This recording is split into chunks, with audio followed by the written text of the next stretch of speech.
Heto na ang super app na inilunsad ng PBBM administration. Di mo na kailangan pumunta sa government offices. Sa isang app gamit ng iyong smartphone, magbibigay nito ang lahat ng serbisyo. Kasama si Pangulong Ferdinand R. Jr. sa selebrasyon ng 15th National Information and Communications Technology Month sa kanilang kick-off ceremony na ginanap sa President's Hall sa Malacanang Palace nitong araw, June 2. Sa pangunguna ng DICT, ang National ICT Month ay nakatuon sa temang Connecting Communities, Enriching Lives, Forging a Digital Future for the Philippines. Layo nitong ipakita ang kahalagahan sa iba't ibang bahagi sa pagsulong ng digital transformation sa pagnanais ng pagbabago sa mas mapabilis, magaan at magaling na serbisyo ng gobyerno para sa mga Pilipino. Panoorin ang official activation ng eGov.ph Super App kasama ang Pangulo at isang video presentation na magpapakita kung paano gamitin at mga makukuhang serbisyo sa Super App. We shall now launch the eGov Super App at the count of 3.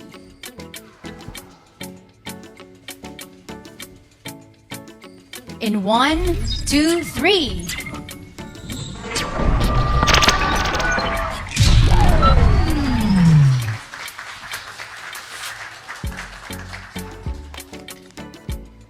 Ladies and gentlemen, please focus again your attention on screen for the presentation of features of the eGov.ph Super App. It is the Philippines' first one-stop shop platform for local and national government services that will streamline processes and transactions and bring a total ease of doing business to all Filipinos. The eGov Super App is a one-stop platform that can aggregate all national and local government services in a single operating system. E-government priority projects can also be integrated, like job creation, travel, investments, agriculture, and e-commerce. E-government services from both national and local governments can also be featured. The DICT signed Memoranda of Understanding with 26 government agencies, including DILG, PhilHealth, Pag-ibig, GSIS, SSS, DOT, DTI, DSWD, and DOTR. Empowering the tourism sector through the Department of Tourism initiatives. The fast and secure digital process for identity verification without the required physical documents or face-to-face interaction. The verification process is powered by eGov AI with electronic Know Your Customer or eKYC capability. This ensures real-time user application, avoids fraudulent accounts, achieves a seamless and efficient onboarding process, and improves customer satisfaction and retention. Using the eGov eKYC, a national digital ID can be generated via the Philippine Statistics Authority PhilSys integration. A unique and tokenized QR code shall be generated, which users can present, and agencies, businesses, and establishments can easily scan and verify their identity. A one-stop shop app feature that allows you to access all national government services, powered by single sign-on. It essentially provides Filipinos with access to an online one-stop shop that offers a variety of LGU services such as applying for clearances, certifications, and permits. In partnership with DOLE, CHED, TESDA, and other agencies, citizens can now build their simple resume to be accessed by local and foreign job providers. In partnership with the DOT and DILG, information on all tourism spots can be aggregated in a single platform. The DICT is working closely with the DFA, DOD, and the Bureau of Immigration to implement the Philippine e-visa portal for easier entry of tourists into the country. In partnership with the Bureau of Quarantine, Bureau of Immigration, Bureau of Customs, Department of Health, Department of Tourism, and Department of Transportation, multiple outbound and inbound travel declarations and health forms are unified under the Philippine One-Stop Electronic Travel Declaration System. You can now locate your nearest malasakit centers, healthcare facilities, and hospitals. Your feedback plays a crucial role in enhancing governance and fulfilling the government's mandate. You can now register your SIM card in the eGov.ph Super App. It inspires, creates awareness, and promotes startups and technopreneurs to the community, the youth, and potential startup founders. Be updated on the current events, and developments in the nation with the Government Act News through the Presidential Communications Office. You can now have your digital PhilSys ID and securely and confidently store your government-issued IDs inside the app. In partnership with the LTO, Filipinos may now have a copy of their digital driver's licenses, accessed and securely stored under the digital government ID wallet. What are you waiting for? Download eGovPH now, available in Play Store and in App Store. Thank you, Sec Ivan Uy. Please take have your seats. For your introduction. Our Finance Secretary, Ben Jokno, Jimmy Bautista, DOTR, and all the other officials who have come to join us here today. My fellow workers in government. Tayo, mga fellow workers in government, mukhang mapapagaan ang trabaho natin kapag talagang nabuo na natin ito. And that is the call of the day, is that we will have to adopt all of these new technologies to be able to compete properly in the global stage. And of course, our all-important partners in the private sector, without whom these new steps that we have taken could not have been possible.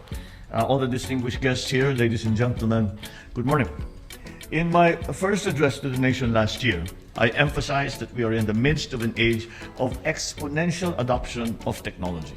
Our government must keep up with that frantic pace, and it is frantic, and facilitate the rapid development of our interconnectivity infrastructure to allow our economy to ride the wave and open up an ocean of opportunities for prosperity. Government as well must be able to identify and utilize high-impact innovations to improve its own governance and transform itself into an agile bureaucracy that is responsive to our people's needs. As we commemorate National ICT Month, it's proper that we recapitulate what government has collectively accomplished over the years to develop and strengthen our country's overall ICT infrastructure. As early as 2 decades ago, the policy on e-commerce has been laid down. Electronic documents and transactions have been mainstreamed and given legal recognition. Unfortunately, the technology was not able to keep up. This is one of those very rare cases na nauna ang legislation doon sa teknolohiya. And so this is what we are trying to do now. We are trying to make maximum use of the technologies that are available to us. We are talking about the ease of doing business, the ease of doing of interacting with the government. It is not, at the very beginning, when we first came into office, I explained over and over again and made it very clear to all that would listen that this is not something that is an option that we might want to examine. This is something we need to do. We have no option of not doing this. It is something that is required. If we look now on the experience, when we look at our competitors, and that is essentially what this is about, it is a competition of the global market and on many, many dimensions. And if we are to look at our neighboring countries, for example, to Europe, to the United States, then we can see that you cannot compete on an even basis unless you are highly digitalized, both in the private sector, both and as well in the public sector. Many of the problems that we are encountering are simply because of the problems that are being faced by both in the public sector, by ordinary citizens in their dealings with government. It's the ease of doing the work. It's the ease. Now, we hope with the beginnings of the e-governance system that a senior living in a isolated place, an isolated island somewhere, by which time we will have had connectivity, can just go onto their phone. They don't know how to do it. They call the child or yung apo nila. O sige, kayong gumawa. And do all their business on the internet and be able to have payments. The central bank actually was leading the pack here. In that the central bank has also been very, very aggressive in trying to make as many of these payments, both to government and from government, in the digital space. So that's what we are working on, and I think we're making a good deal of progress. We are finding those operations, those groups who are able to print them out now. Right now, it's a little unsatisfactory because what we call an ID is essentially a picture of an ID. There's no data that backs it up. I think the simplest example, which I think most of you will have been familiar with, either first-hand or second-hand, is the social security number in the United States. You give your social security number, they have all your data. You don't have to explain. You don't even have to bring the documentation. All they have to do is to verify that you are indeed who you say you are. And once your identity has been confirmed, then you can do the business that you need to do with government. So this is what we are aiming for. But this is an extremely important step in heading down that road of digitalizing our bureaucracy, our government functions. And this will extend not only to the national government, this will extend to even the local government.